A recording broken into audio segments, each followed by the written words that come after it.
Hello, and welcome to Pillow Talk with me, Dr. Zackarina, your intimate drag podcast where we talk all things sex, partying, and everything in between. I am your host, Dr. Zackarina Jenny-hoe, and I'm so excited because this is our first ever episode. You can hear about everyone in the studio. There's a live studio audience. Everyone's going crazy. Going bananas right now. I see you people in the back. Thank you.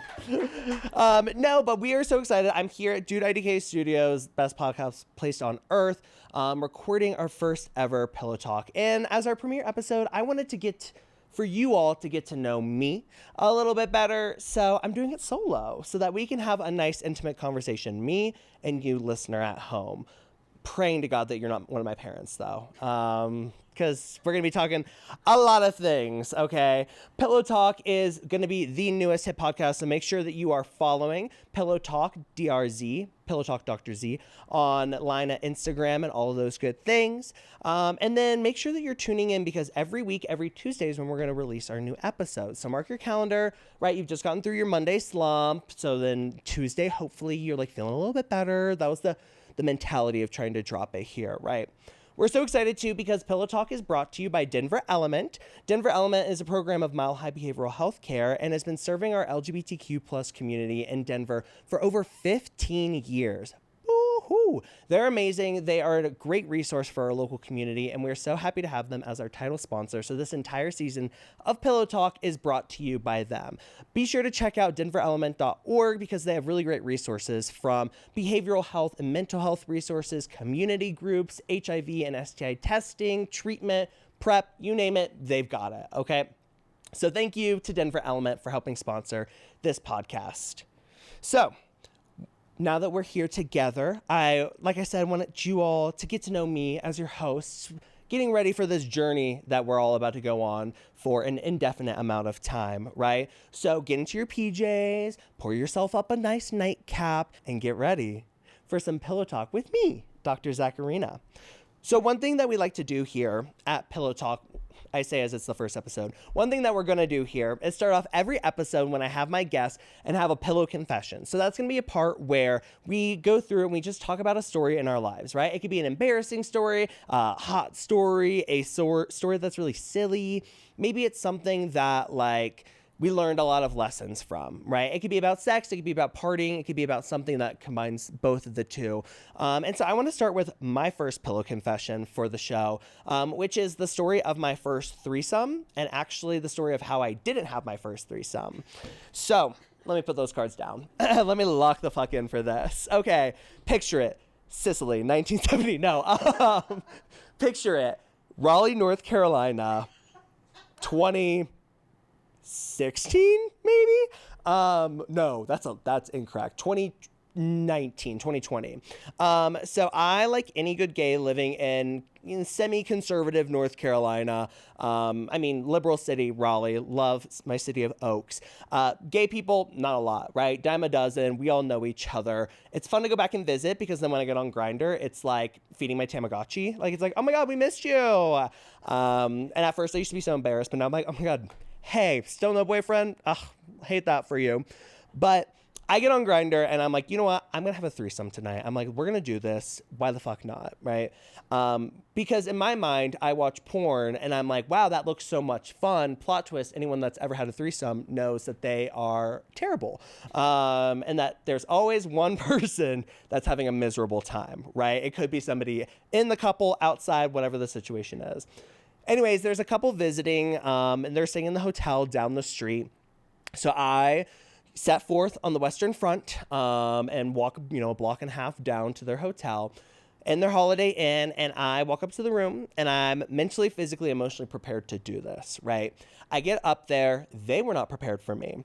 Open the door, and one is sitting on the bed reading a book. The other is fiddling, trying to put porn on the TV, both fully clothed. So I felt like I just walked into like the worst ever GSA meeting ever. Like the Gender Straight Alliance was just having a day. So I kind of am like, hey, how y'all doing? To which they kind of like half respond. So I don't know what to do. So I kind of just sit on the corner of the bed. Small tangent.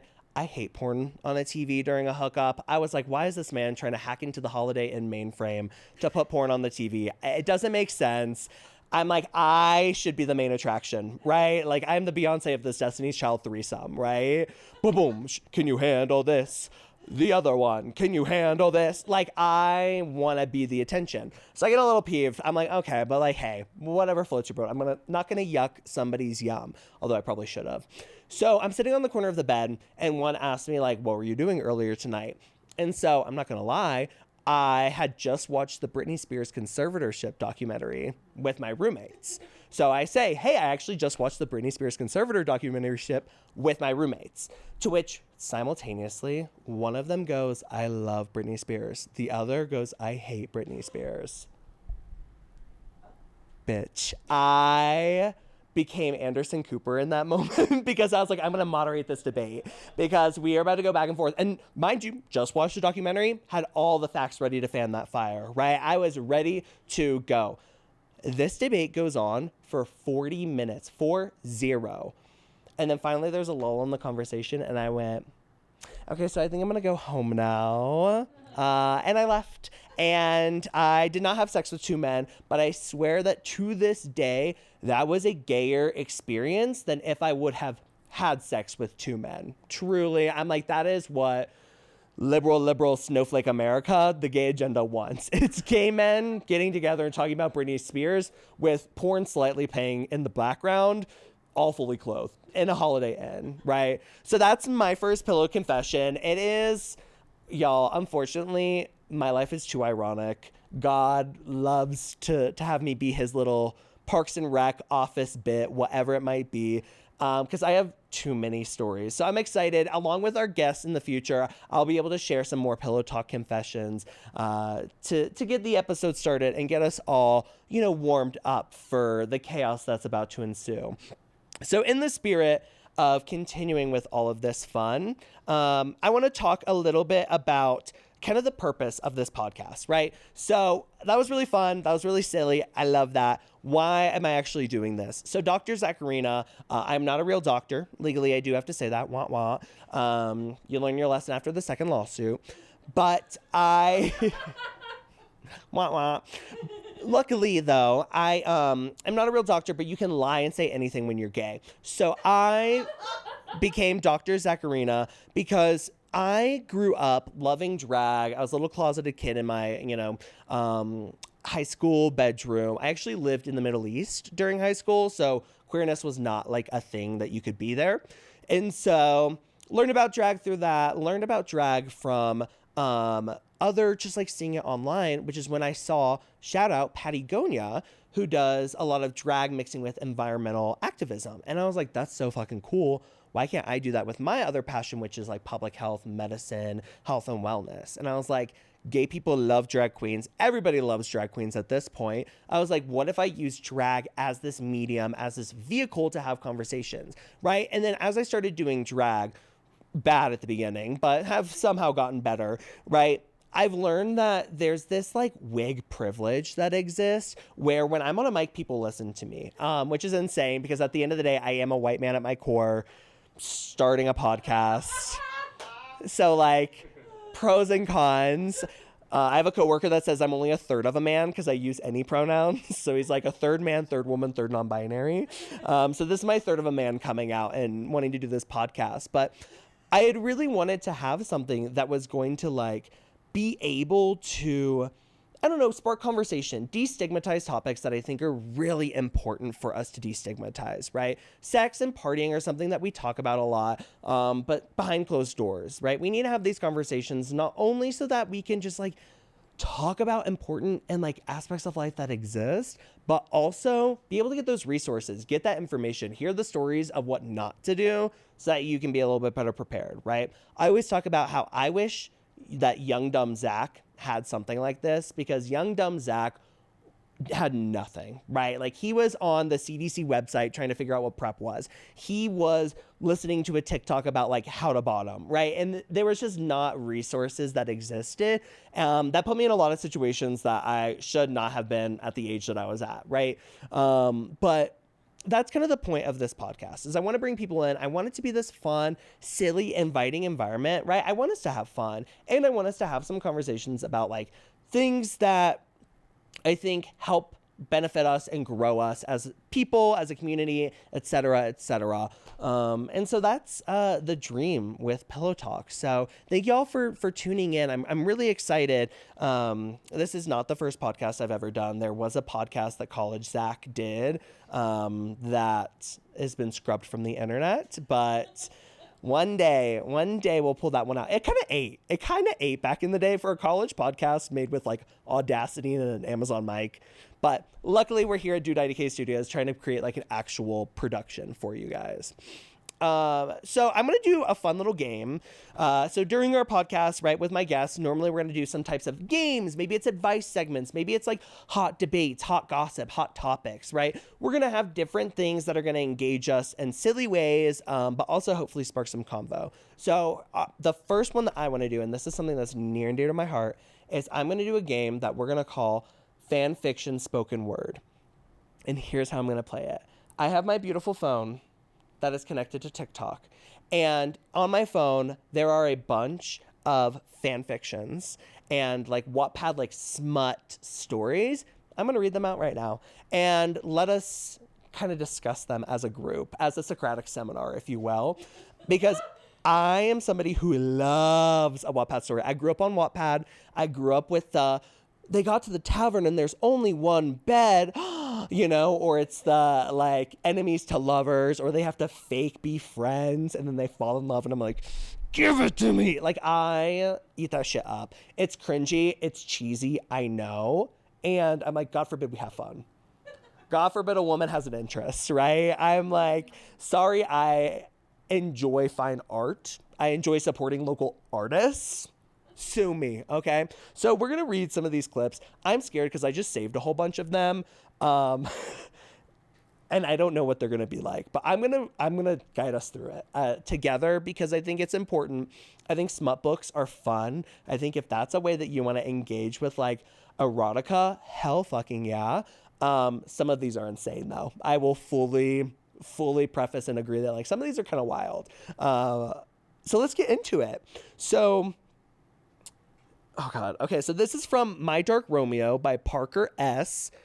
And it's enemies to lovers, billionaire romance, damaged hero, angsty romance, a possessive book. This book has everything. So let's try to read through this. Her lips drifted to the shell of my ear. That's a terrible description of an ear, but fierce. Please, please, please. Okay, Sabrina Carpenter. Okay, whoever wrote this, is the OG, Sabrina, count your days. I tore my fingers out of her, ripped her dress down the middle, and captured both sides of her waist, sinking her onto my cock. Oh my God. To her hilt? What is she, a horse? What? Her head fell forward. She bit my shoulder, drawing blood. Her hips bucking. She is a horse. Period. She was so tight, it felt like I was fucking her ass. I'm going to pause. Because that was insane. I'm going to pause because, look, you know, I'm not going to be the person to talk about cis heterosexual sex as somebody that is not engaging in that. Thank you, Lord. I can't believe that anal and cis het relationships is like the end all be all. I just, as a gay man that does anal, it's not fun. I think for like most people. So I don't really think that would be like, if I was a straight dude, that would not, I guess maybe it would be my goal because of porn and blah, blah, blah, all that stuff. But I don't know. I think that was jarring to read. Let's skip ahead. I see this person like annotated the book that I'm reading out, which is terrifying as well. She said, "Rom," she whined, "I need to come. What you need is to be fucking grateful."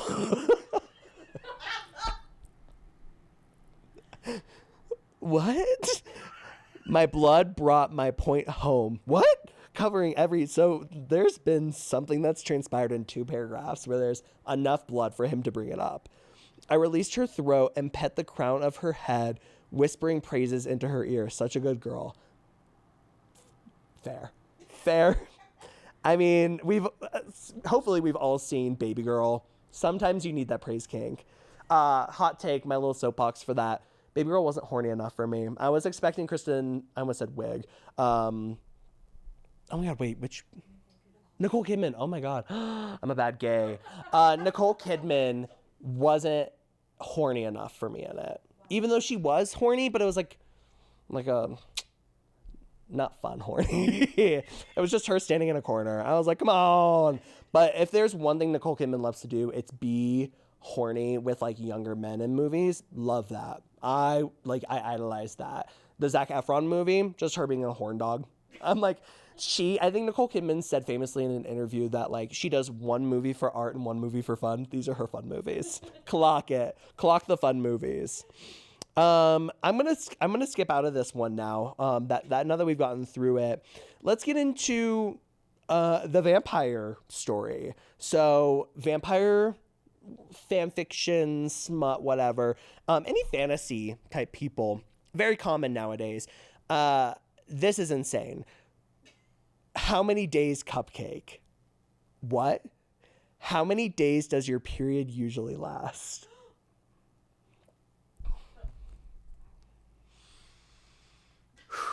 Okay, so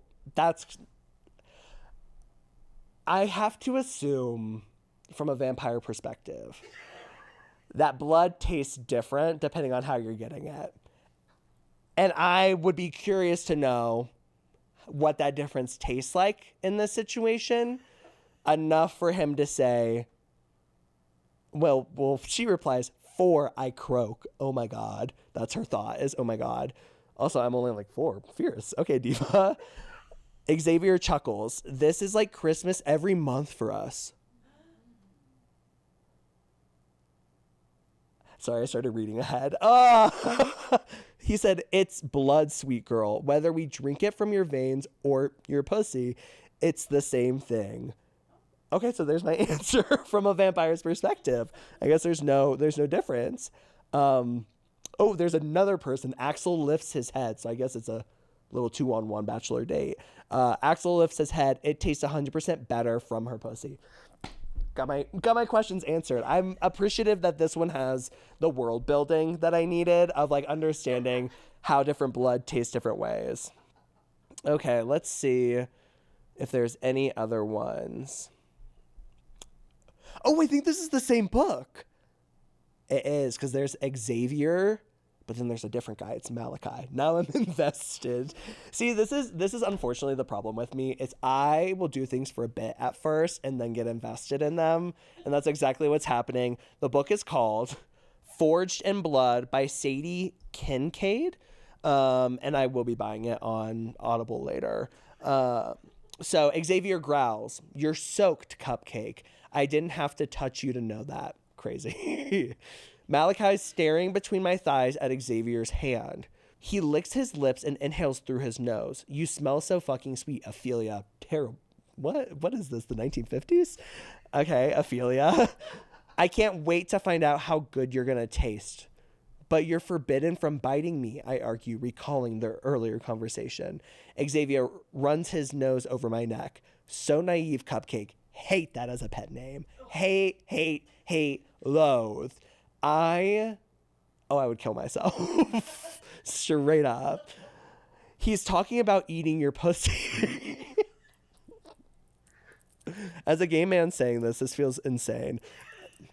And I'm going to enjoy having these beautiful thighs clamped around my head too. Okay. Honestly, kind of hot. Okay, I give it to them. The non talking about like period blood as like a sexual thing for them.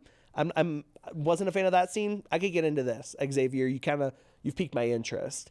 I close my eyes, willing all this to be a dream. At least then it won't hurt when the inevitable happens and they reveal this has been all some kind of sick joke. Oh, see, we love a wounded narrator. We love somebody with flaws. "Your heart is beating faster than a racehorse," Xavier goes on. "And when I do this," he skates a fingertip over my clit. So I guess she's pantsless right now. Also, skates fully implies that he's like tech decking on her clit, which I think would maybe be fun for everybody in this situation, but I don't think narrates. See, this is where I get, again, I think that, porn, all these things, here's me locking in. I think porn, erotica, all this stuff sets unrealistic expectations. Absolutely. For sure. Sometimes you just got to flick that bean. You just got to get off, do what you got to do. And I'm here for that. Sometimes I just get critical of our word choices. Like, what are we doing? What are we doing, you guys? Like, when I was younger and I was reading Wattpad stories, it was reading something that was written by a child who has never had sex before, right? Like that was the type of stuff that we were reading. So then when I see adults writing some of this stuff, I'm like, you should, in theory, know what sex is enough to write about this. The 13-year-old writing, a fan fiction about the supernatural boys and like the angel dude that they all loved, super hulock, whatever Tumblr side you were on. I'm gonna give a little bit of grace to them. Adults, what are we doing? So there's my fan fiction spoken word. My goal is to get more people to do it with me. It's something that a lot of people do not want to do with me. Don't know why. I think it's so fun. I love this stuff so much. I love cheesy, crazy plots. So hopefully I can either trick or convince people to do it with me later. But the final thing that I do want to, get into before we round out the episode is our final little segment that I'm going to call Dear Dr. Z. And it's going to be our beautiful little advice segment. So I've got a bunch of questions that people are submitting, not directly to me, but if you want to submit directly, let me know, girl. Email me, DM me, make a burner account just to ask it. I don't care. Do what you got to do. And I want to answer some of these questions. Sure, they might be funny. Sure, I might have some silly answers, but hopefully they're like a little helpful, right? So we're going to start with our first Dear Dr. Zackarina. Dear Dr. Zackarina, what do you think about guys that do OnlyFans? I have an OF page and I don't post anything besides my face and feet pics because I'm into that. Okay, diva. Just started as a hobby with my best friends. Ooh, layers. And now IDK if I should tell my future partners about it. What should I do? Okay, here's my take with OnlyFans and dating as somebody that does not have an OnlyFans. If I could, bitch, I would, right? I would love to do that. My biggest fear in life is having an OnlyFans and not having people subscribe to it. Like that would be painful if I'm looking at my subscribers list and it's like my parents and that's it. That's foot in the grave kind of situation. So I personally do not do OnlyFans, not because of shame, not because of anything like that, genuinely because of, I would need to be perfect at it. I would need to be successful. I personally, at this point in my life, could only date somebody with an OnlyFans if they're doing solo things, just because I am an insecure human. I identify as versatile, meaning I have both anxious and avoidant attachment styles. So I couldn't deal with an open relationship at this point in my life, right? And so if somebody's making money on the side, though, doing what they got to do, bitch, I'm a cross-dresser. I can't really judge. Only God can do that for me. So I'm not going to judge too harshly. I just could not. It would be beyond a boundary for me to be with somebody that does collaborations with other people. I would just get jealous. I'd get insecure. So that's my perspective. I think if it's a part of your life that's like salient to your identity, right? If like doing OnlyFans is something that like you enjoy, that's a part of who you are, share it. You should have a partner that like accepts all those parts of you. If it's one night stands, if it's hookups, girl, who needs to know? Why do they need to know that, right? So it's, I guess, kind of up to you in your court. I think if it's something in a relationship that you want to like continue further, sure, like it might be better to have that conversation, just in case somebody's comfort level isn't there. But honestly, fierce. Hopefully you're getting money. If you're just doing feet stuff, hopefully it's enough, face and feet. That's kind of brave. So yeah, that's what I think about people that do OnlyFans. So our next Dear Dr. Zackarina. Dear Dr. Zackarina, should I have said my real name during a hookup? I downloaded Grindr to experiment, got a hookup quickly. Came to his house, we chatted for a good 20 minutes. Love that. He then asked for my name. I was pretty anxious as this is my first radio and went on autopilot and said my real name. My name is pretty unique and not common, and the name can be spelt in many ways. I said my name under my breath, but I think he heard it. After sex, he asked if I was single. I know it's not concrete proof that he was interested in me, but just putting that out there. Nutted and left. Fierce. I'm scared that he'll look me up on Facebook and other socials. Would there be a high chance of him trying to find me? Who knows? I have in my life had people like look me up on things based off of my name afterwards. Zach as my boy name is not super uncommon or rare. So, but if you have a mutual with me and, you know, like gay communities in smaller places, especially when I was in North Carolina, like it's smaller so you could find people. I think if you want to be a diva that uses fake names, go for it. You got to commit to the bit. You got to create a story for that name, right? If you are John, who is John? Is John this dom top diva? Dom top and diva together is kind of crazy. But are you this like, anonymous type person? Are you Steven, who just finished, 5 years in the military? Are you Alex, who actually like isn't out to anybody right yet, even though you are a fag behind the scenes, right? I think that would be my take is if you're going to do a fake name, commit to that bit. In the grand scheme of things, there are like safety aspects. I think like never give your number out before you meet somebody. You can give first names. I don't give like last names, things like that. If they find you, you can just block them, right? That's always one of the best things. And usually that's a clear sign for people. Sometimes people take things further. If that's the case, like take care of yourself. But more often than not, an average Grindr hookup isn't really that deep into it. So if you're going to create that fake name, bitch, commit to that bit, all right? And make a world out of it, right? Like create lore out of it. Maybe some of your fake names have interacted with your other fake names before, right? Like that could be a whole dynamic there. Really like elevates your role play, truly is what it does. And makes you a better improver, right? So it's kind of like a win-win. People pay a lot of money for that usually, okay? Improv classes. Oh, okay. My final Dear Dr. Zackarina that I'm going to do. Dear Dr. Zackarina, Dear Dr. Z, would it be weird to hit up a guy I used to date just to hook up? Ooh, immediately. I have some thoughts. I'm going to read this. So I was dating this guy for 2 to 3 months about 6 months ago. Okay, not too long, but enough to like have maybe some more intimate moments. At the time, I was looking for something more serious, and he had let me know that he was focusing more on himself, and we haven't really talked since, but we did end on good terms. Lies.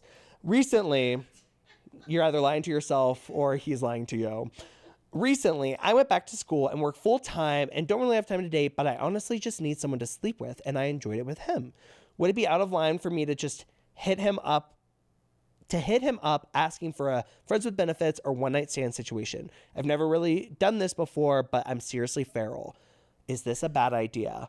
Bitch, yes, it is. And if you have friends, it's always the bit of it's two dumb bitches always telling each other yes. If you have friends that are supporting you, because I luckily in my life have had friends that did not support me when I was doing shit like this, and it ended badly. And then when I went back crying to them, they were like, hey, so I explicitly warned you and you took your own advice. So here's my take. I think if you're just looking to get laid, you could do a one night stand. You could learn more about yourself and having fun with yourself. I think when you start to bring back in somebody else, there's always unresolved emotions, right? If you've had a level of intimacy with them, that's going to be like on an emotional level, something that's deeper with it. Who knows? Maybe you secretly want to reconnect with this person and that's okay.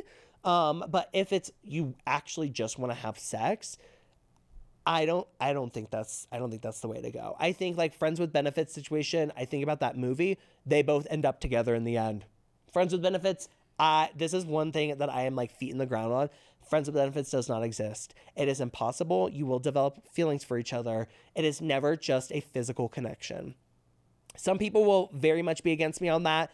That is my experience. That I'm using my I statements. I'm living in that truth. Do not do this. You're going to hurt either yourself or that person. And if you got to get a nut off, like figure it out, not to be like figure it out yourself, but like learn to like really have fun with yourself, right? Or just have that one night stand hookup. But when you're dealing with something that has like emotional layers connected to it, I'm always just like, that just starts to get into weird territory. But take my advice or don't. I'm not a real doctor. I'm not a real lawyer. I'm not a real anything. So anything I have said cannot be used against me in a court of law, and all of those things. But we're going to wrap up today's episode. Everybody say, oh, I know, but it's only the first of many. And trust me when I say the guests that I've got lined up are going to be amazing this entire season.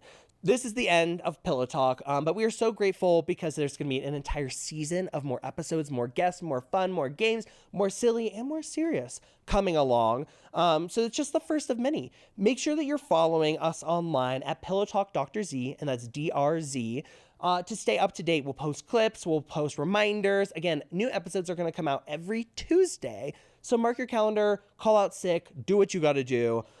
Huge thank you to our title sponsor, Denver Element, as well as Jude IDK Studios for having us. On behalf of everybody, our entire crew, all of you at home listening, my name is Dr. Zackarina Jenny-hoe. Good night and big balls. Thank you.